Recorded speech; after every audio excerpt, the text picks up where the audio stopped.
Hi friends, this is Nikhil Kushwaha. Welcome to let's study. इस video में हम डिस्कस करेंगे सीटेट के क्वेश्चन पेपर्स जो दिसंबर जनवरी 2021 के ऑनलाइन एग्जाम हुए थे। अगर आप हमारे यूट्यूब चैनल लेट्स स्टडी में पहली बार आए हों या विजिट किया हो तो हमारे चैनल लेट्स स्टडी को सब्सक्राइब करें और बेल आइकन को प्रेस करें ताकि आपको सभी एजुकेशन वीडियोस के अपडेट टाइम से मिल सकें। वीडियो सेशन को लाइक करें और शेयर भी कर दें अपने फ्रेंड्स को जो सीटेट और टीचर रिलेटेड एग्जाम की तैयारी कर रहे हैं। तो फ्रेंड्स, वीडियो सेशन को स्टार्ट करते हैं।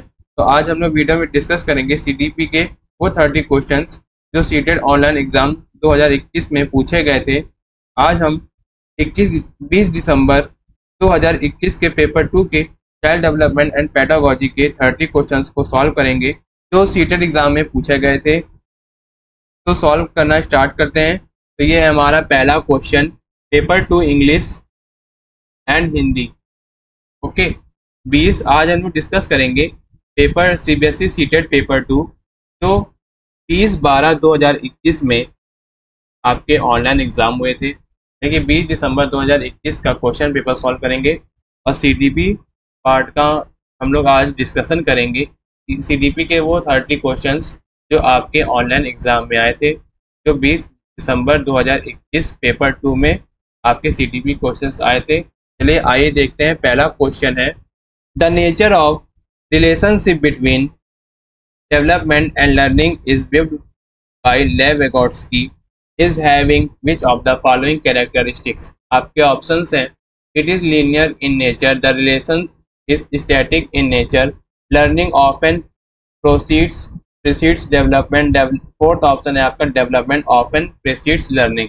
यानी कि निम्नलिखित में से कौन सा कथन विकास एवं अधिगम के बारे में लेव वेगोट्स्की के दृष्टिकोण का सही वर्णन करता है। पहला, दोनों का संबंध अनुक्रमिक है, दोनों का संबंध निश्चय है, सीखना अक्सर विकास के अग्रिम होना, और फोर्थ है आपका विकास अक्सर सीखने के लिए अग्रिम होता है। यानी कि फर्स्ट का आपका आंसर होगा थर्ड, यानी कि लर्निंग ऑफन प्रीसीड्स डेवलपमेंट, यानी कि सीखना अक्सर विकास के अग्रिम होता है। ऐसा इसलिए होता है क्योंकि, चलिए आइए डिटेल में समझते हैं। जो विकास और अधिगम होता है ना, वो पर्यायवाची शब्द होता है। यानी कि जो विकास और अधिगम होगा वो एकदम ही उसके अपोजिट होगा, यानी कि साइनोनाइमस होगा, ठीक है। और बल्कि वे दोनों भिन्न होते हैं। आइए संक्षेप में समझते हैं। जो विकास है क्या उन परिवर्तनों की एक प्रगतिशील और व्यवस्थित श्रृंखला को संदर्भित करता है जो एक व्यक्ति के जीवन में घटित होती हैं, वह बचपन से बुढ़ापे तक बढ़ती हैं। लेकिन अधिगम में क्या होता है, यह ऐसी प्रक्रिया है जिसके द्वारा एक व्यक्ति अपनी प्रतिक्रियाओं और व्यवहार को बदल देता है ताकि बदलते प्रवेश में खुद को समायोजित किया जा सके। समझ गए आप? ठीक, आप समझिए ना, समायोजन और विकास जो है बिल्कुल ही विपरीत है। चलिए आइए आगे बढ़ते हैं नेक्स्ट क्वेश्चन में। The development theorist who have process of development as having substantial plasticity throughout life are likely to emphasize the importance of. यानी कि विकासात्मक सिद्धांतवादी मानते हैं कि विकास की प्रक्रिया जीवन भर चलती रहती है या चलती होती है। इस संदर्भ में से किसी भूमिका बेहद महत्वपूर्ण है। पहला है आपका हेरिडिटी, सेकंड है आपका environment and experience, third option है आपका डोमेन स्पेसिफिक इंटेलिजेंस, और फोर्थ है आपका क्रिस्टलाइज्ड इंटेलिजेंस। अब हम लोग हिंदी में समझते हैं। पहला है आपका अनुवांशिकता, सेकंड है वातावरण एवं अनुभव, थर्ड है आपका विशिष्ट प्रभाव क्षेत्रीय बुद्धि, और फोर्थ है आपका प्रतीकात्मक बुद्धि। तो या इसका आंसर होगा सेकंड का होगा आंसर इसका। सेकंड क्वेश्चन का जो आंसर होगा सेकंड, यानी कि एनवायरनमेंट एंड एक्सपीरियंस।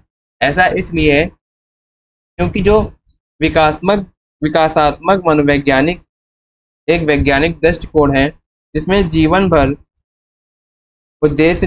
विकास, परिवर्तन और निरंतरता की व्याख्या करना।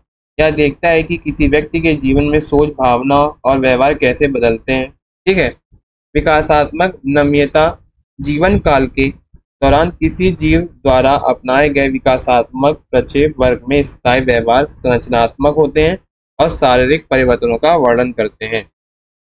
यानी कि डेवलपमेंट साइकोलॉजी एक ऐसा साइंटिफिक अप्रोच है जिसमें हम लोग समझते हैं कि ग्रोथ कैसे होगी, और उसमें चेंजेस कैसे आएंगे और कंसिस्टेंसी कैसे बढ़ेगी थ्रू द लाइफ स्पैन, यानी कि जीवन भर इन सारी एम्स को हम लोग सीखते हैं, इसमें विकासात्मक मनोवैज्ञानिक में।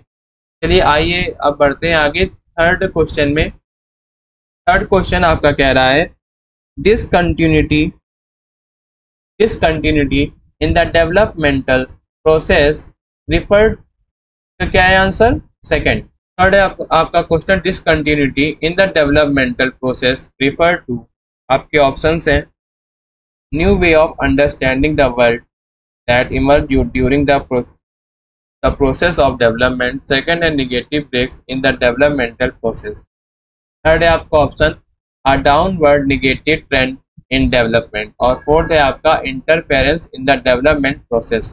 अब हम लोग हिंदी में समझते हैं कि विकासात्मक प्रक्रिया में असांतत्य के क्या मायने हैं। पहला है आपका विकास की प्रक्रिया के दौरान उभरने वाले नए तरीके जो संसार को समझने में मदद करते हैं। सेकंड है विकासात्मक प्रक्रिया में नकारात्मक विच्छेद, यानी कि जब डेवलपमेंट में क्या आ जाए, नेगेटिव ब्रेक्स आ जाए। ये आपका ऑप्शन यहीं पे गलत हो जाता है, यानी कि इसका आंसर ये नहीं होगा। थर्ड है विकास की प्रक्रिया में अधोमुखी गिरावट, यानी कि विकास की प्रक्रिया में कभी कोई गिरावट नहीं आती, ये भी गलत है। विकास की प्रक्रिया में हस्तक्षेप, अगर विकास की प्रक्रिया होती है तो हम उसमें हस्तक्षेप नहीं कर सकते हैं, ठीक। तो आपका क्या हो जाएगा आंसर? थर्ड का फर्स्ट, यानी कि new way of understanding the world that emerge during the process of development, यानी कि विकास की प्रक्रिया के दौरान उभरने वाले नए तरीके जो संसार को समझने में मदद करते हैं। तो आपका थर्ड का क्या हो गया आंसर? फर्स्ट। ऐसा इसलिए अब हम लोग डिटेल में समझेंगे। विकास प्रक्रिया बहुआयामी रूप से विभिन्न चरणों में होती है और विभिन्न अनुपातों में, जैसे नवजात बच्चों के लिए शारीरिक विकास मानसिक विकास की तुलना में अधिक महत्वपूर्ण होता है, और जैसे जैसे हम बड़े होते जाते हैं, यानी कि बच्चा जैसे बड़ा होता है तो उसकी मानसिक विकास की दर बढ़ती रहती है। बच्चे का विकास विभिन्न चरणों में होता है, प्रत्येक चरण में कुछ विशिष्ट विशेषताएं होती हैं, जैसे वृद्धि और विकास की दर में व्यक्तिगत अंतर होता है। इसलिए विभिन्न चरणों के लिए आयु सीमा को केवल अनुमानित माना जाता है। सभी बच्चे उनके लिए सुझाव गए आयु स्तरों पर या उसके आसपास विकास के उन चरणों से गुजरते हैं। चलिए आइए हमारा नेक्स्ट क्वेश्चन है हमारा authoritative style of parenting child rearing is based on, यानी कि पालन पोषण की आधिकारिक शैली किस पर आधारित है। पहला है आपका making decision for the child, making decision for the child, यानी कि बच्चे के बारे में खुद निर्णय लेना, गलत हो जाएगा। Not listening to a child point of view, बच्चे के पक्ष को ना सुनना। अगर बच्चे के पक्ष को नहीं सुनेंगे तो बच्चे के माइंड के, यानी कि बच्चे को हम कैसे समझ सकते हैं कि वो किस प्रॉब्लम से गुजर रहा है या फिर उसको क्या प्रॉब्लम है। अगर हम बच्चे के पक्ष को नहीं सुनेंगे तो बच्चे के अंदर के भावनाओं को हम कैसे समझ सकते हैं।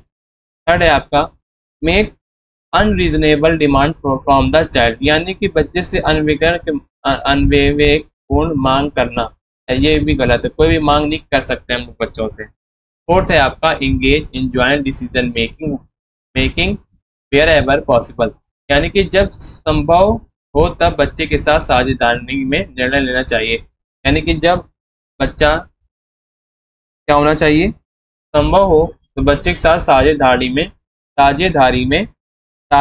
में निर्णय लेना चाहिए, यानी कि क्वेश्चन नंबर फोर्थ का आंसर क्या होगा? फोर्थ। आइए अब हम इसको डिटेल में समझते हैं। अधिकारिका शैली सबसे उपयोगी अवधारणा है जो बच्चों के पालन पोषण की प्रथाओं की प्रभावशीलता को नियंत्रित करती है या बच्चे के खुलेपन को सामाजिकरण में बदल देती है। प्राधिकारिक शैली माता पिता के उनके पालन पोषण प्रथाओं की प्रभावशीलता को बदलकर अपने बच्चों को सामाजिक बनाने की क्षमता को बदल देती हैं।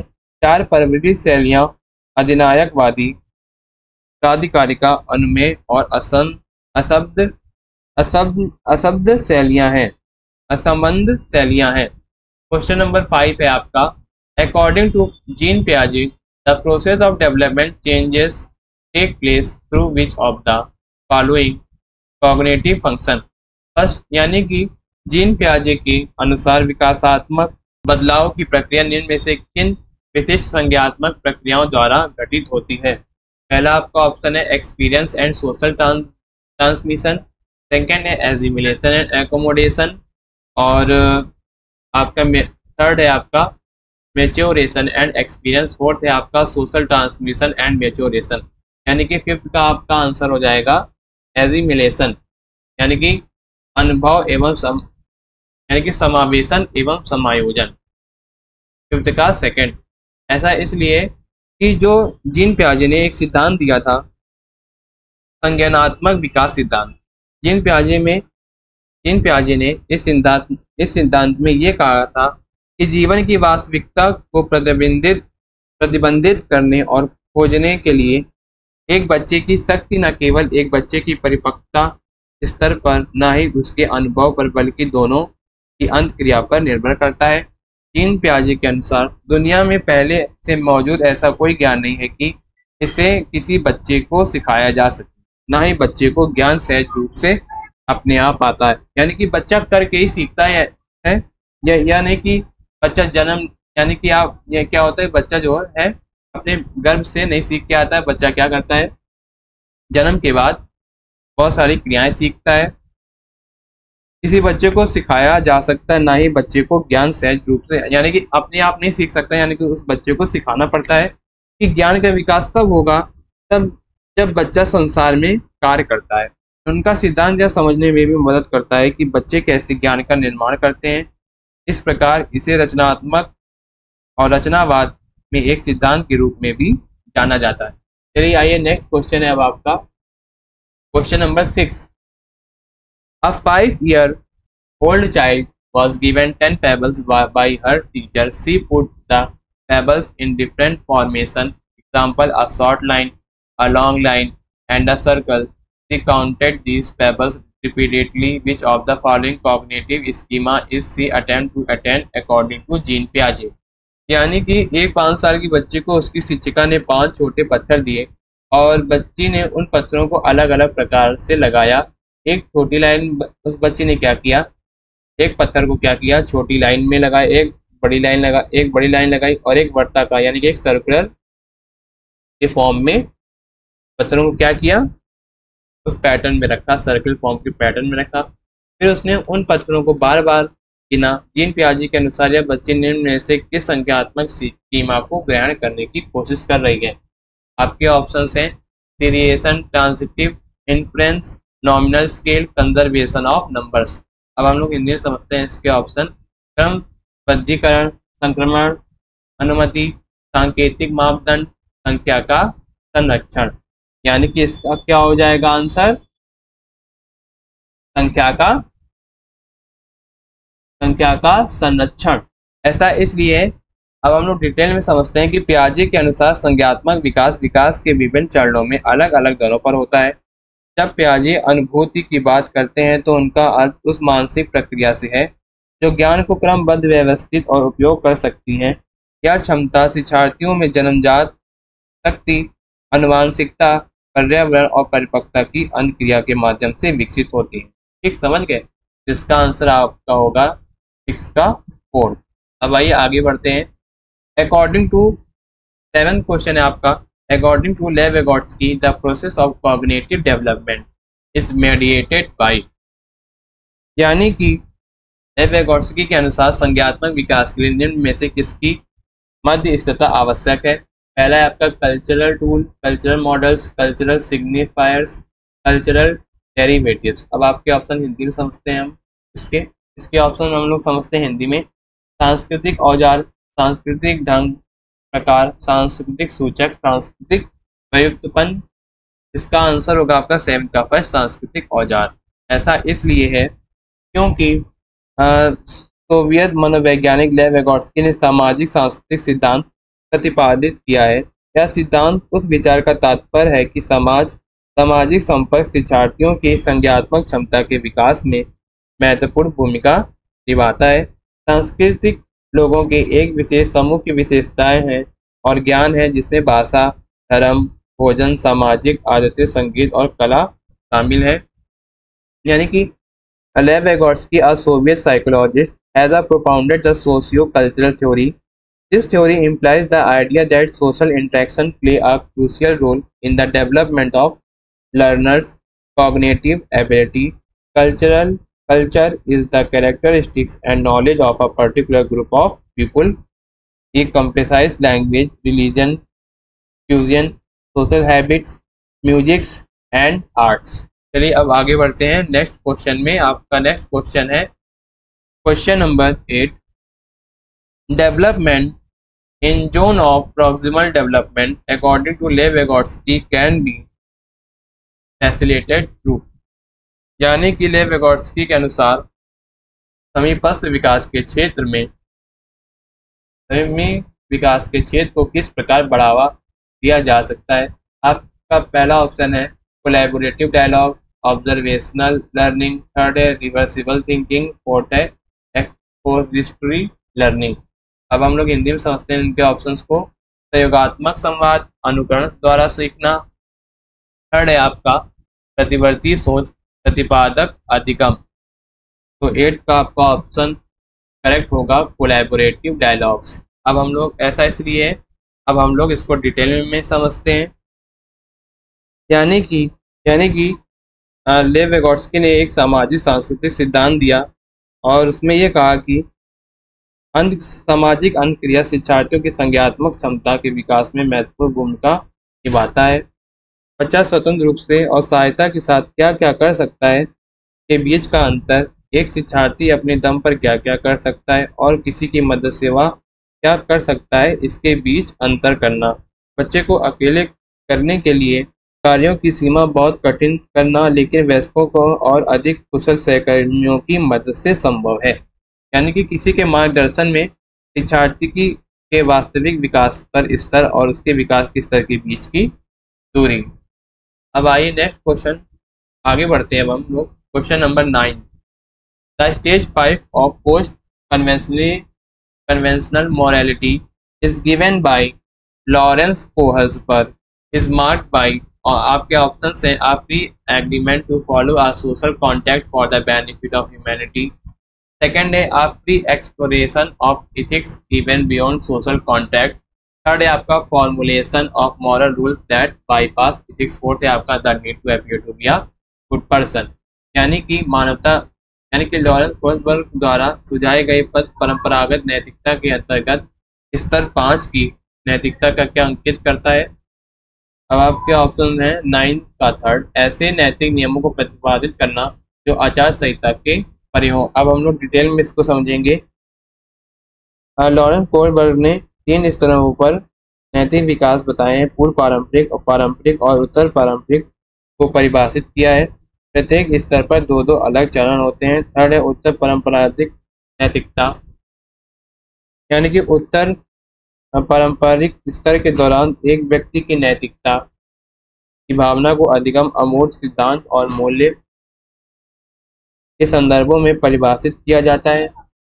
और विकास के चरण 5 और 6 शामिल है। कोहल्सबर्ग के अनुसार बहुत कम लोग ही इस स्तर तक पहुंच पाते हैं।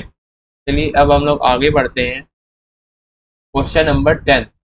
अ progressive educator need to embody which of the following attributes within a classroom.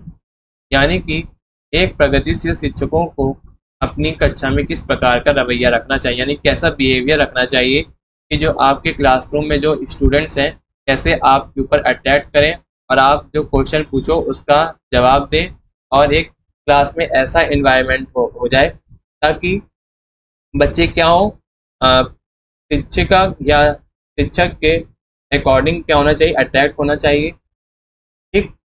Second है आपका ऑप्शन है आपका एम्पैथी, कंट्रोल, केयर। सेकंड है empathy, control, discipline. Empathy, realness, care. Fourth है आपका एम्पैथी, रियलनेस, कंट्रोल। यानी कि समानुभूति, नियंत्रण एवं परवाह का, समानुभूति, नियंत्रण एवं अनुशासन का, समानुभूति, वास्तविक एवं परवाह का, समानुभूषित वास्तविकता एवं नियंत्रण का। यानी कि 10 का आपका हो जाएगा थर्ड, यानी कि एम्पैथी, रियलनेस और क्या, केयर। यानी कि समानुभूति, वास्तविकता होनी चाहिए, और तब बच्चे क्या करेंगे, आपकी परवाह करेंगे। अब हम लोग आगे बढ़ते हैं। 10th का क्या है, थर्ड है आंसर इसका। अब हम लोग बढ़ते हैं 11th क्वेश्चन में। 11th क्वेश्चन कह रहा है आपका, Which of the following are major concerns about using the concept of intelligence quotient to measure children's intelligence? यानी कि बच्चों की बुद्धिमत्ता का आकलन करने के लिए IQ यानी कि इंटेलिजेंस क्वोटिएंट का इस्तेमाल करने में क्या क्या मुख्य सरोकर हैं। आपके ऑप्शंस हैं instability of score, cultural bias in test, third है product orientedness of test, fourth है लेवलिंग ऑफ चिल्ड्रन। अब हम लोग हिंदी में समझते हैं। प्राप्तांक की अस्थिरता परीक्षा में सांस्कृतिक पूर्वाग्रह परीक्षा का उत्पादक केंद्रित होता है, यानी बच्चों को नामांकित करता है। तो आपके क्या होंगे, चारों ऑप्शन सही हो जाएंगे। ऐसा इसलिए है क्योंकि अब हम लोग डिटेल में समझेंगे। पहला क्या है, प्राप्तांक की अस्थिरता होनी चाहिए, परीक्षा में सांस्कृतिक पूर्वाग्रह होने चाहिए, ये भी सही है आपका ऑप्शन। थर्ड है आपका परीक्षा का उत्पादक केंद्रित होना चाहिए, बच्चों को नामांकित करना चाहिए, ये भी आपके ऑप्शन चारों सही हैं। यानी कि 11th का क्या होगा, सेकंड। ठीक, अब आइए चलिए अब इसको हम डिटेल में समझते हैं। जो इंटेलिजेंस क्वोटिएंट है इसको हम लोग क्या कहते हैं, बुद्धि लब्धि परीक्षण। ये एक ऐसा टेस्ट है जिसमें विशेष रूप से विभिन्न कार्यों के प्रदर्शन के माध्यम से मानव बुद्धि का आकलन करने के लिए तैयार किए गए हैं। बुद्धि लब्धि एक बच्चे को तर्क करने और समस्याओं को हल करने की क्षमता की माप करती है, यानी कि बच्चों की समस्याओं को हल करने की क्षमता को मेजरमेंट करती है। यानी कि intelligence quotient test are designed specially to assess the human intelligence through the performance of various task. Intelligence quotient is the measure of a child's ability to reason and solve problems. चलिए अब आगे बढ़ते हैं question number 12 पे। Question number 12 है आपका, an experience of intrapersonal intelligence within a classroom according to Howard Gardner refers to. यानी कि हार्वर्ड गार्डनर के अनुसार अंतर्वैयक्तिक बुद्धिमत्ता वाले व्यक्ति की क्या विशेषताएं हैं। आपके ऑप्शन है ability to handle social situations, ability to understand meaning and rhythm of other speech, knowledge of one's own complex feeling, strength and weakness, appreciation of aesthetic और एंड ब्यूटी। यानी कि सामाजिक स्थितियों से भली भांति निपटने की क्षमता, सेकंड है दूसरों की भाषा के अर्थ व लय को समझने की क्षमता, स्वयं की जटिल भावनाओं को समझना,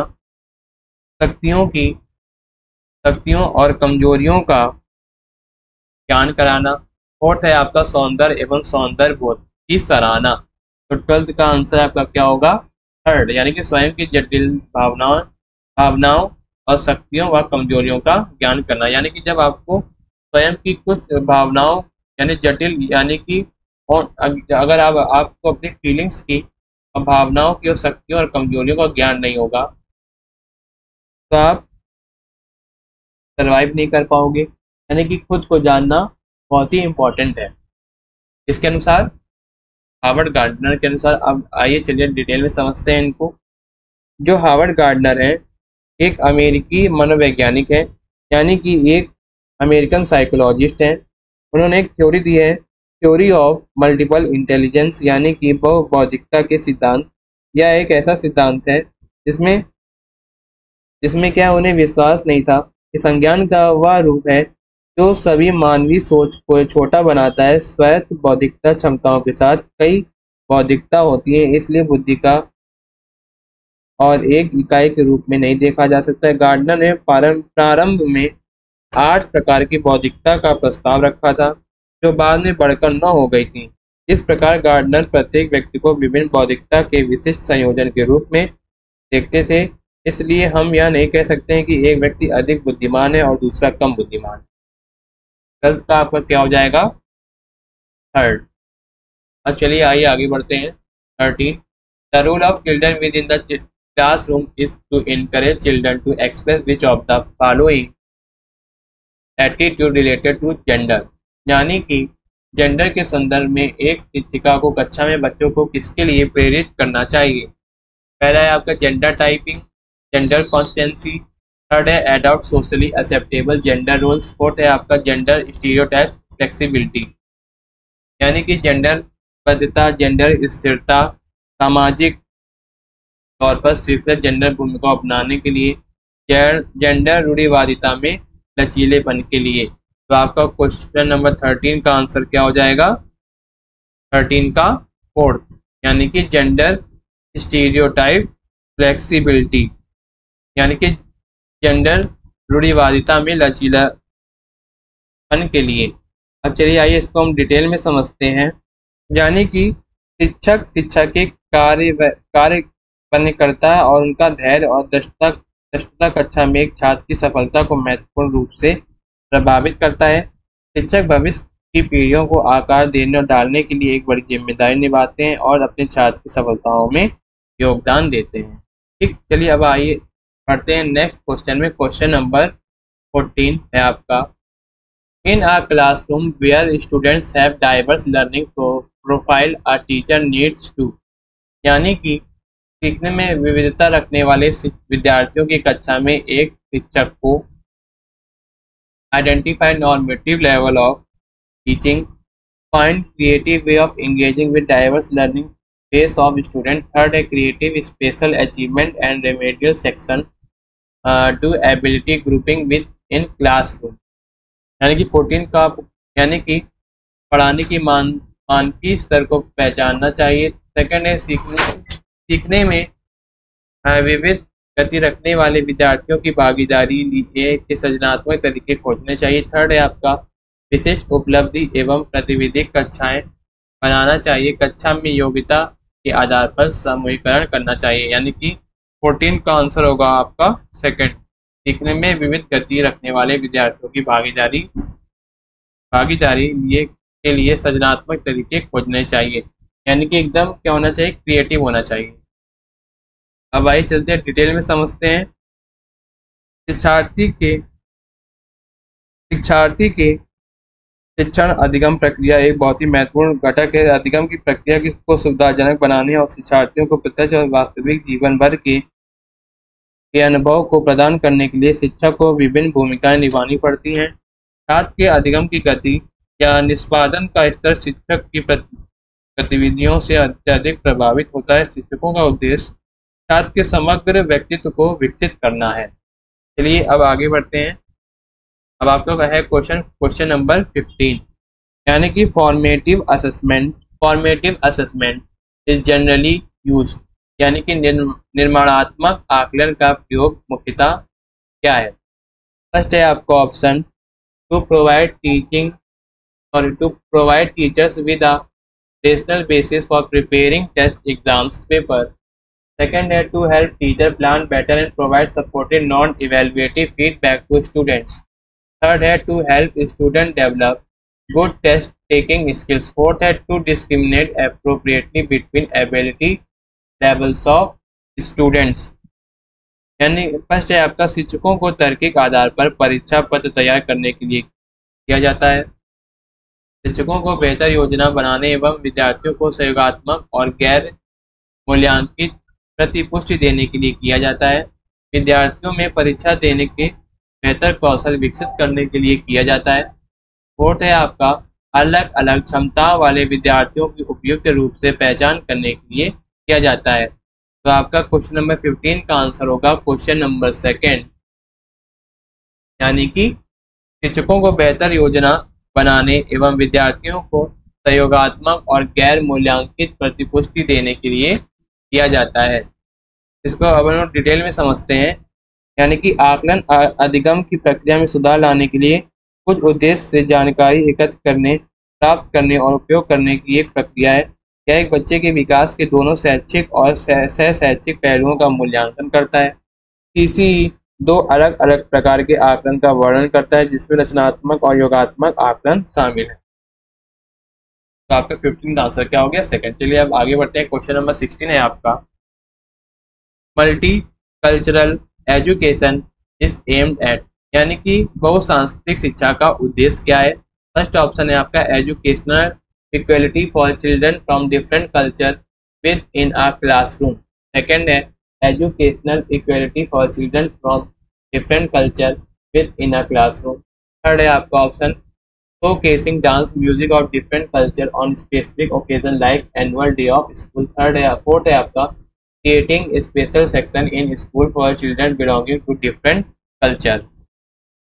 यानी कि एक कक्षा में अलग अलग संस्कृति के बच्चों की समांतर शिक्षा, एक कक्षा में अलग अलग संस्कृति के बच्चों को सम्यक शिक्षा, और स्कूल में खास अवसरों पर अलग अलग सांस्कृतिक का नाच गाना प्रस्तुत करना, अलग अलग संस्कृति के बच्चों के लिए स्कूल में अलग अलग खंड बनाना, ये गलत हो गया आपका। और जो क्वेश्चन इसका थर्ड ऑप्शन है ये भी गलत हो गया। लेकिन इसमें क्या है, फर्स्ट और सेकंड है, यानी कि इसमें जो ऑप्शन है आपके एक से ज़्यादा है वो करेक्ट है। ऑप्शन नंबर 1 करेक्ट है, ऑप्शन नंबर 2 करेक्ट है। तो ये आपका कौन सा क्वेश्चन हो गया, बोनस क्वेश्चन। इसमें आपको बोनस मार्क्स मिले होंगे जब आपने इसका एग्ज़ाम दिया होगा। जिन बच्चों ने सीटेट 20 दिसंबर 2021 का एग्ज़ाम दिया होगा उनको क्या मिला था, इस क्वेश्चन में बोनस मार्क्स दिए गए थे, क्योंकि इसमें क्या था, इस क्वेश्चन में 2 ऑप्शन करेक्ट थे। ठीक है, चलिए अब आगे बढ़ते हैं। अच्छा, इसको हम डिटेल में समझा देते हैं आपको। जो बहुसांस्कृतिक शिक्षा है किसी भी प्रकार की शिक्षा या शिक्षण की संदर्भित करती है जिसमें विभिन्न सांस्कृतिक पृष्ठभूमि को लोगों के इतिहास, ग्रंथ, मूल विश्वास और दृष्टिकोण शामिल होते हैं। बहुसांस्कृतिक शिक्षा सांस्कृतिक विविधता को एक विशिष्ट दृष्टिकोण से देखती है। शिक्षा में बहुसांस्कृतिकवाद यह मानता है कि प्रत्येक शिक्षार्थी एक संस्कृति से संबंधित है, जो व्यवहार, जीवन शैली, पहचान, भावना और सोच का एक विशिष्ट पैटर्न पैदा करता है। चलिए अब आगे बढ़ते हैं नेक्स्ट क्वेश्चन में। Question number 17, the education of learner from disadvantages and depth background can get negatively influenced by which of the following. First है आपका स्टीरियोटाइप, सेकंड है lack of understanding of local knowledge system, third है आपका top down curriculum, fourth है आपका curriculum based on the local culture and language. यानी कि वंचित एवं पिछड़े वर्ग के विद्यार्थियों की शिक्षा में निम्न में से किस नकारात्मक प्रभाव पड़ता है। पहला है आपका पूर्वग्रहों का, ज्ञान की स्थानीय संरचनाओं की समझ के अभाव का, और थर्ड है आपका अवरोही पाठ्यचर्या, और फोर्थ है आपका स्थानीय संस्कृति एवं भाषा पर आधारित पाठ्य चर्चा। तो क्वेश्चन नंबर 17 का आपका आंसर होगा ऑप्शन नंबर सेकंड। इसमें से आपका फर्स्ट सही होगा, सेकंड सही होगा और थर्ड सही होगा, यानी कि क्वेश्चन नंबर 17 का आंसर होगा सेकंड। यानी कि आपका फर्स्ट पॉइंट सही है, सेकंड पॉइंट सही है और थर्ड पॉइंट सही है। अब आइए चलिए इसको डिटेल में समझते हैं। संरचनात्मक समझ अधिगम का मॉडल एक नया दृष्टिकोण है जो केवल डेटा का व्यवस्थित और विस्तृत करने के बजाय अवधारणाओं को समझने पर केंद्रित करता है, और छात्रों की सफलता या कि छात्र अपने वर्तमान और भविष्य के शैक्षणिक, व्यक्तिगत और व्यावसायिक लक्ष्यों को पूरा करने के लिए कितनी अच्छी तैयारी कर रहे हैं और कितनी अच्छी तरह से तैयार हैं, इसमें हम लोग देखते हैं। अब आगे बढ़ते हैं। हमारा क्वेश्चन है question number 18, creativity thinking is not facilitated bye which of the following. यानी कि सृजनात्मक सोच को निम्न में से किसके द्वारा बढ़ावा नहीं दिया जा सकता। पहला है आपका ओरिजिनलिटी, सेकंड है टॉलरेंस ऑफ एम्बिग्युइटी, थर्ड है कन्वर्जेंट थिंकिंग, फोर्थ है फ्लेक्सिबिलिटी इन थिंकिंग। यानी कि आपके ऑप्शन है मूल मंत्र विचार, स्पष्टता को स्वीकार करना, अभिसारी सोच में लचीलापन। तो 18 का क्या हो जाएगा आंसर, थर्ड अभिसारी सोच। चलिए आइए बढ़ते हैं। क्वेश्चन नंबर 19 है आपका, a child with locomotion disability joins a primary school, which of the following would not be a facility strategy for the inclusion of the child within school? First है आपका provision of allocating class on the ground floor, second है empathy building among peers, third है आपका appropriate infrastructural modification, fourth है आपका showing sympathy for the lack of ability। यानी कि एक बीज विषयक अक्षम विद्यार्थी एक प्राथमिक विद्यालय में दाखिला लेता है तो निम्न में से कौन सी पद्धति उस बच्चे के स्कूल में समावेश को सुसाध करने में सहायक नहीं होगी ना। तो क्वेश्चन यानी कि जो इसमें ऑप्शन है जो सही है अकॉर्डिंग टू CDP कंटेंट के अकॉर्डिंग, तो वो गलत हो जाएंगे क्योंकि क्वेश्चन में नहीं लगा हुआ है। ठीक, पहला है आपका विद्यालय की निचली मंजिल पर कक्षा को क्रियान्वित करने का प्रावधान करना। हाँ, ये बिल्कुल सही है क्योंकि जो एक गीत विषय अक्षम विद्यार्थी है वो क्या है, चलने में असमर्थ है, तो वो क्या करेगा, वो स्टेयर्स नहीं चढ़ पाएगा यानी कि सीढ़ियाँ नहीं चढ़ पाएगा। तो उसको क्या करना चाहिए, ग्राउंड फ्लोर पर कक्षा को क्रियान्वित करने का प्रावधान करना चाहिए। तो ये आपका सही है, लेकिन नहीं के अकॉर्डिंग क्या है, ये आपका गलत है।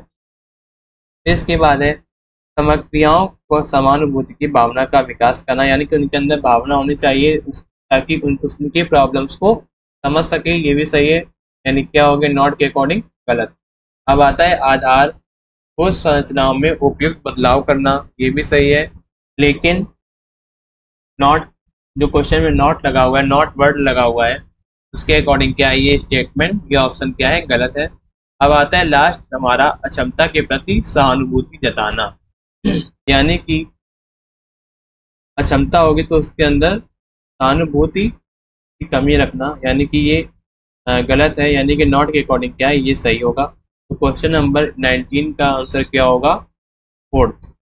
चलिए अब आगे बढ़ते हैं। Question number 20, which if the following is not strategy would not be facilitated with the respective to children with specific hearing disability within the regular school। First है आपका relaxation in specific domain of learning wherever possible।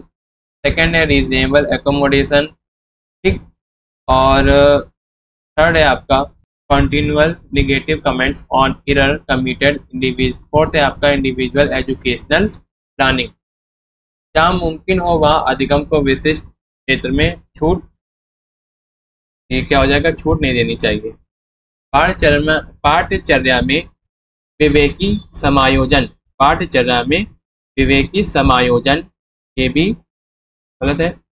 कि कई त्रुटियों पर निरंतर नकारात्मक टिप्पणियां, यानी कि जब हम कोई गलतियां करते हैं तो जब हम टिप्पणी नहीं करेंगे यानी इसको टोकेंगे नहीं, तो क्या करेगा, वो गलती पर गलती करता जाएगा, यानी कि यही आपका आंसर है 20 का third.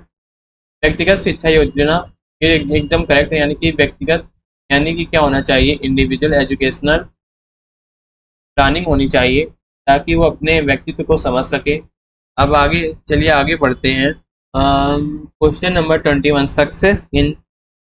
Success in school should be broadened beyond specific academics achievement within a school to include। Fourth है आपका success in school should be broadened beyond specific academics achievement within a school to include training given by coaching institute। second है developing of socio-emotional capacity as an important part of education। third है extra test which can be done at home, constant focus only one area where a child is weak। यानी कि school में सफलता के पैमाने को विशिष्ट अकादमिक तक सीमित ना रखकर व्यापक होना चाहिए। ऐसा किस प्रकार से किया जा सकता है, आपके ऑप्शंस हैं अनुशिक्षण संस्थानों द्वारा प्रशिक्षण प्राप्त करके, सामाजिक संवेगिक क्षमताओं का विकास करके जो शिक्षा का एक अहम अंग है, घर पर की जाने वाली अतिरिक्त कक्षाओं के द्वारा, और फोर्थ है आपका सिर्फ उन क्षेत्रों पर ध्यान केंद्रित करके जिसमें बच्चे कमजोर है। 21 का आपका क्या हो जाएगा, सामाजिक संवेगिक क्षमताओं का विकास करके जो शिक्षा का एक अहम अंग है। ऐसा इसलिए छात्र की सफलता ज्ञान के विकास, जिम्मेदारी की भावना और आत्मनिर्भरता और विद्यालय की व्यापक समुदायों से जुड़ाव के माध्यम से निर्धारित होता है। छात्र की अधिगम और उपलब्धि को समझने में विद्यालय का वातावरण एक प्रमुख कारक होता है। शिक्षा के एक महत्वपूर्ण हिस्से के रूप में सामाजिक भावनात्मक क्षमताओं के विकास के शामिल करके विद्यालयों में सफलता को विद्यालय के भीतर विशिष्ट शैक्षणिक उपलब्धि से आगे बढ़ाया जाना चाहिए। तो 21 का क्या हो गया आंसर, सेकंड। ठीक। और ये 20 का क्या हो गया, थर्ड। चलिए अब आगे बढ़ते हैं 22। 22 में क्या कह रहा है, conceptual clarity can be said to have been achieved when a student can. आपके ऑप्शंस हैं, recall clarity can be said to have information given correctly. Second है write down information correctly. Third है clearly remember the definition of a concept. Fourth है आपका apply concept learn to real life situations. अब हम लोग हिंदी में समझते हैं, निम्न में से किससे एक विद्यार्थी की संरचनात्मक समझ एवं स्पष्टता की पुष्टि होती है। आपके ऑप्शंस हैं, दी गई जानकारी को सही रूप में दोहराना, सही जानकारी लिखना, संरचना की परिभाषा को स्पष्ट रूप में याद करना, सीखी गई संरचनाओं को निजी जीवन में आने वाली स्थितियों में लागू करना। तो आपका आंसर क्या हो जाएगा, 22 का फोर्थ। अब हम लोग डिटेल में समझते हैं, संरचनात्मक समझ अधिगम का मॉडल एक नया दृष्टिकोण है जो केवल डेटा को व्यवस्थित और विस्तृत करने के बजाय अवधारणाओं को समझने पर केंद्रित करता है। चलिए अब आइए बढ़ते हैं नेक्स्ट क्वेश्चन में, question number 23। To enable children to become effective problem solver it is critical that they are given opportunities to. First है आपका do experiment only in the form prescribed in the notebook, discover a concept through independent thinking, taking extra tuitions wherever necessary. Fourth है आपका learn primarily through audio visual aids and smart board only. अब हम लोग हिंदी में समझेंगे कि कह रहा है कि बच्चों को प्रभावशाली समस्या समाधानकर्ता बनाने के लिए जरूरी है कि उन्हें निम्न में से किस प्रकार के मौके मुहैया करवाए जाएं। पहला है आपका ऑप्शन केवल पाठ्य पुस्तक में दिए गए प्रारूप के उत्तर प्रयोग करने को कहकर। सेकंड है आपका स्वतंत्र सोच द्वारा सब प्रत्यय की खोज करके। थर्ड है जब आवश्यक हो तब अतिरिक्त ट्यूशन लेकर केवल दृश्य श्रव्य सामग्री एवं स्मार्ट बोर्ड द्वारा सीखना। तो 23 का आपका क्या हो जाएगा, सेकंड, स्वतंत्र सोच द्वारा सम प्रत्यय की खोज करें। 23 का क्या होगा, सेकंड। 23 का क्या होगा, second. Discover a concept through independent thinking, यानी कि स्वतंत्र सोच द्वारा सम प्रत्यय की खोज करके। ठीक, अब हम लोग इसको डिटेल में समझते हैं कि समस्या जो है समाधान किसी विशेष समस्या का स्थायी समाधान खोजने की प्रक्रिया है। यह प्रक्रिया समस्या को सही ढंग से परिभाषित करने के साथ शुरू होती है। उन सभी संभावित मूल कारणों की पहचान करती है जो समस्या पैदा करते हैं। मूल कारण को समाप्त करना जो किसी प्रकार की विशेष समस्याओं के लिए अप्रभावी है। समस्या उत्पन्न करने के लिए विभिन्न परिदृश्यों का अनुकरण करना और अंत में मूल कारण को खत्म करना और एक स्थायी समाधान निकालना की समस्या को हल करने का चरण। यानी कि बच्चों को प्रभावी समस्या समाधानकर्ता बनने में सक्षम करने के लिए यह बहुत ही इम्पोर्टेंट है कि उन्हें स्वतंत्र सोच द्वारा संप्रत्यय की खोज करके अवसर दिए जाएं। यानी कि एक समस्या समाधानकर्ता के रूप में बच्चा प्रदान किए गए तथ्यों और सूचनाओं के बारे में जांच, खोज, प्रयोग और पूछताछ करके सीखता है। यानी कि समस्या समाधानकर्ताओं को अपने मस्तिष्क से खुलकर सोचने की जरूरत है और समाधान किसी विशेष समस्या का स्थायी समाधान खोजने की एक प्रक्रिया है। चलिए अब आगे बढ़ते हैं। 24 है आपका क्वेश्चन और इसमें है the errors that children make during the learning process can be. आपके ऑप्शंस हैं used to ascertain their current ability and intelligence rectified immediately without feedback so that they are not repeated. Third है आपका seen as a normal and acceptable part of the cognitive development. Fourth है आपका distraction in the learning process and should be minimized quickly. अब हम लोग हिंदी में समझेंगे कि अधिगम की प्रक्रिया के दौरान बच्चे जो गलतियां करते हैं यानी त्रुटियां करते हैं आपके ऑप्शंस हैं, उनमें बच्चों की वर्तमान क्षमता एवं बुद्धिमान का पता लगाया जाता है। उन्हें बिना प्रतिपुष्टि के तुरंत सुधार देना चाहिए ताकि वे दोहराए नहीं जाए। उन्हें संज्ञानात्मक प्रक्रिया का सहज एवं स्वीकृत हिस्सा समझना चाहिए। फोर्थ है आपका वह अधिगम प्रक्रिया से ध्यान हटाते हैं इसलिए उन्हें तुरंत काम करने की कोशिश करनी चाहिए। तो आपका 24 का आंसर क्या हो जाएगा, उन्हें संज्ञानात्मक प्रक्रिया का सहज एवं स्वीकृत हिस्सा समझना चाहिए। चलिए अब नेक्स्ट क्वेश्चन है आपका question number 25। What is the role of children emotions in learning, यानी कि बच्चों के संवेगों की अधिगम में क्या भूमिका है। चलिए देखते हैं। फर्स्ट ऑप्शन है आपका emotion distract children from learning and therefore need to be controlled. Second है there needs to be clear disconnect connect cognition and emotion of children for effective learning.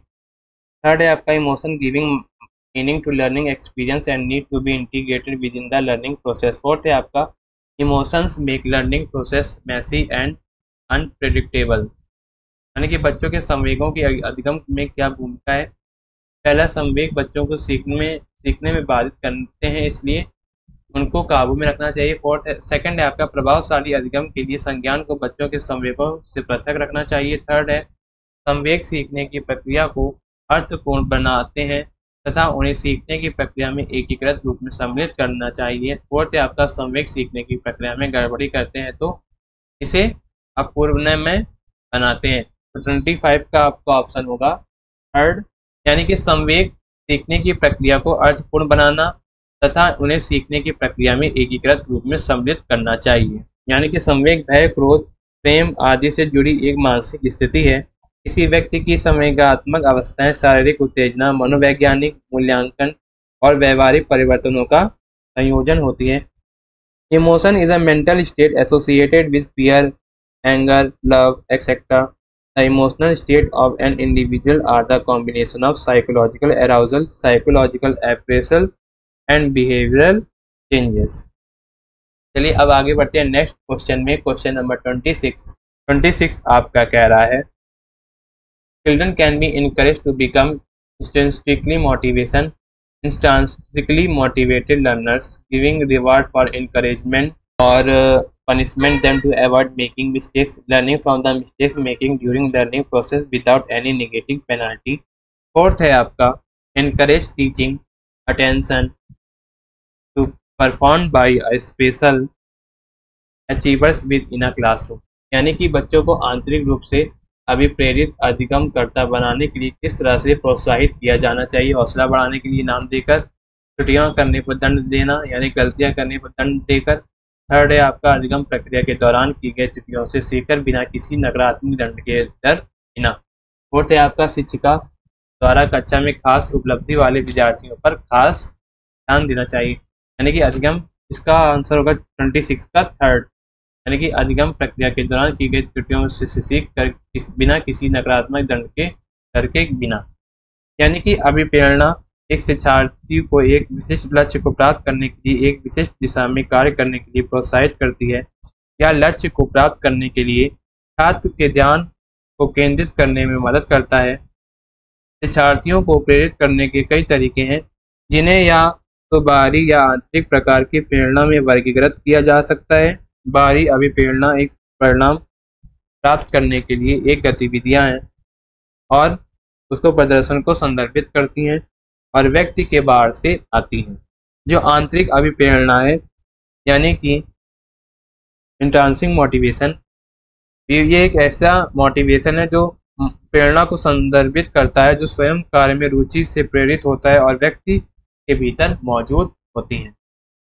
चलिए अब आगे बढ़ते हैं नेक्स्ट क्वेश्चन में। Question number 27 है हमारा which of the following characterized are there in the master oriented learners, यानी कि निपुणता अनुमुखी विद्यार्थियों में कौन से गुण होते हैं। Low fear of failure, incremental view of ability. Second है high fear of failure, entirely view of ability. Low fear of failure, entity view of ability. High fear of failure, incremental view of ability. यानी कि निपुणता अनुमुखी विद्यार्थियों में कौन से गुण होते हैं, यानी कि असफलता का न्यून व्यय, क्षमता का वर्धित दृष्टिकोण। सेकंड है असफलता का अत्यधिक व्यय, क्षमता का अटल दृष्टिकोण। थर्ड है आपका असफलता का न्यून व्यय, क्षमता का अटल दृष्टिकोण। फोर्थ है असफलता का अत्यधिक व्यय, क्षमता का वर्धित दृष्टिकोण। यानी कि क्वेश्चन नंबर 27 का आंसर होगा आपका 27 का आंसर होगा फर्स्ट, असफलता का न्यून है, क्षमता का वर्धित दृष्टिकोण। यानी कि low fear of failure, incremental view of ability. यानी कि स्वयं निर्धारित मानकों के अनुसार सीखने और कार्य में महारत हासिल करने के लिए लक्ष्य के रूप में निपुणता अनुमुखीकरण को परिभाषित किया गया है। शिक्षार्थी नए कौशल विकसित करने, सुधार करने और अतिरिक्त ज्ञान प्राप्त करने पर ध्यान केंद्रित करते हैं। निपुणता उन्मुख विद्यार्थियों की विशेषताएं। पाठ्य सामग्री सीखने के लिए उनकी रुचि और आंतरिक रूप से प्रेरित होने से अधिक संभावना होती है। शिक्षार्थी जो अधिक निपुणता से प्रेरित होते हैं वे अधिगम को वृद्धिशील के रूप में देखते हैं। उनका मानना है कि अभ्यास के साथ क्षमताओं में सुधार किया जा सकता है और उनके अधिगम पर उनका नियंत्रण है। ये शिक्षार्थी शैक्षणिक व्यवहार प्रदर्शित करते हैं तो उनकी सीखने की सफलताओं को सकारात्मक रूप से प्रभावित करते हैं। चलिए अब आगे बढ़ते हैं। Question number 28, which of the following in hindrance in the effective problem solving. यानी कि निम्न में से कौन सी प्रक्रिया प्रभावशाली समस्या समाधान में बाधक है। फर्स्ट है activating the right schema, second है response set, identification of real problem, application of heuristic और जनरल प्रॉब्लम सॉल्विंग स्ट्रेटजीज। यानी सही स्कीमा को क्रियाशील करना, प्रतिक्रिया अनियमितता, सही समस्या को पहचानना। फोर्थ है अन्वेषणात्मक रणनीतियों या समस्या समाधान की सामान्य रणनीतियों का प्रयोग करना। यानी कि 28 का आपका आंसर होगा सेकंड, रिस्पॉन्स सेट, यानी कि प्रतिक्रिया अन्वयता। समस्या समाधान किसी विशेष समस्या का स्थायी समाधान है, खोजने की प्रक्रिया है। यह प्रक्रिया समस्या को सही ढंग से परिभाषित करने के साथ शुरू होती है, उन सभी संभावित मूल कारणों की पहचान कराती है जो समस्या पैदा कर सकते हैं। मूल कारण को समाप्त करना जो किसी विशेष समस्या के लिए अप्रभावी है। समस्या उत्पन्न करने के लिए विभिन्न परिदृश्यों का अनुकरण करना चाहिए और अंत में मूल कारण को खत्म करने के लिए एक स्थायी समाधान निकालना समस्या को हल करने का चरण है। चलिए अब आगे बढ़ते हैं। Question number 29, encouraging student to compete among themselves in the classroom can have the following consequences. Which of these would you perceive to be harmful for a child growth? First है आपका it creates winners and losers within a classroom. Second है it increases the stress and anxiety level of students, hampering the cognitive growth. It can create star student within a classroom whose achievement can be source of pride for schools. Fourth है आपका it can prepare a student to fit into the competitive market with based economy. यानी कि कक्षा में विद्यार्थियों में पारंपरिक प्रतिस्पर्धा के लिए प्रेरित करने के लिए कई परिणाम हो सकते हैं। आपके अनुसार निम्न में से कौन से प्रभाव बच्चे के विकसित में हानिकारक हैं। इससे कक्षा में विजेता एवं हारे हुए विद्यार्थियों में विभेदीकरण होता है और ये भी सही है। इनमें से विद्यार्थियों पर दबाव पड़ता है और चिंता का स्तर बढ़ जाता है जो उनके संज्ञानात्मक विकास को बाधित करता है। और थर्ड है आपका इनमें से कुछ में तारक विद्यार्थियों को चिंतन करने के लिए बढ़ावा मिलता है, इनकी उपलब्धियों पर स्कूल गर्व कर सकता है। फोर्थ है इसमें से विद्यार्थियों को, ये भी सही है आपका, इसमें विद्यार्थियों को प्रतिस्पर्धी बाजार केंद्रित अर्थव्यवस्था में ढलने के लिए तैयार किया जाता है। ये भी सही है आपका, करेक्ट है। यानी कि 29 के सारे ऑप्शन करेक्ट हैं, ये सारे पॉइंट करेक्ट हैं। तो आपका 29 का आंसर हो जाएगा 29 का थर्ड, यानी कि first, second, third and fourth. अब लास्ट क्वेश्चन है टीडीपी पार्ट का of paper 2, CTET paper 2। Question number 30 है आपका the process of meaningful learning needs to be mediated by. यानी कि अर्थपूर्ण सीखने की प्रक्रिया इससे सुशासित होती है। फर्स्ट है आपका personal philosophy and perspective of the learners, और सेकंड है आपका the knowledge receive by the learner from the teacher. Third है requirement of the curriculum gear towards summative assessment. Fourth है आपका based primary on base of expert. यानी कि अर्थपूर्ण सीखने की प्रक्रिया किससे सुसाध्य होती है। फर्स्ट है आपका विद्यार्थी के निजी दर्शन शास्त्र एवं दृष्टिकोण से, विद्यार्थियों द्वारा शिक्षिका से प्राप्त ज्ञान द्वारा, संकलित आकलन के लिए की गई पाठ्यचर्या की मांग। फोर्थ है आपका केवल विशेषज्ञों की राय दृष्टिकोण के आधार पर। यानी कि 30 का क्या हो जाएगा आंसर आपका फर्स्ट, विद्यार्थियों के निजी दर्शन शास्त्र एवं दृष्टिकोण से। ऐसा इसलिए क्योंकि अधिगम एक व्यापक प्रक्रिया है जो अभ्यास और अनुभव के परिणाम स्वरूप व्यवहार, ज्ञान और कौशल में बदलाव को संदर्भित करती है। अर्थपूर्ण अधिगम पूरी समझ के साथ सक्रिय रूप से ठीक से जानकारी प्राप्त करने की प्रक्रिया संदर्भित करता है। यह तभी होता है जब शिक्षार्थी सक्रिय रूप से कार्य और गतिविधियों को सही से करने लगे।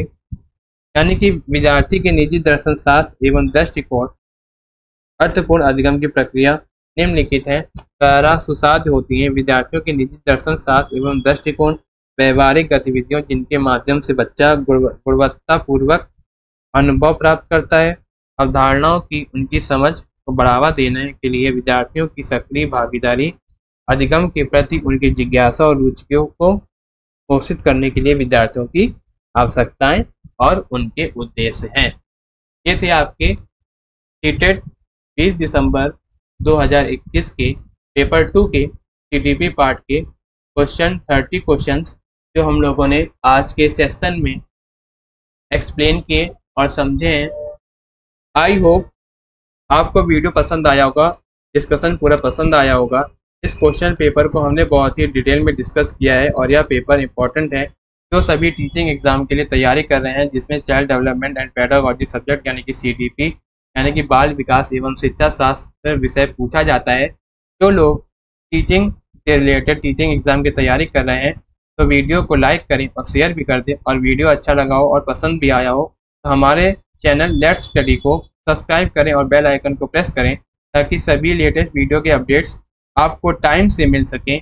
This was the Nikhil Kushwaha. Thank you guys, thank you watching my YouTube channel and my videos. मिलते हैं अगले वीडियो में जिसमें हम लोग डिस्कस करेंगे सीटेट एग्जाम के वो नेक्स्ट क्वेश्चन पेपर सॉल्व करेंगे और देखेंगे। और and all the very best for the CTET exam July 2023। Thank you, धन्यवाद।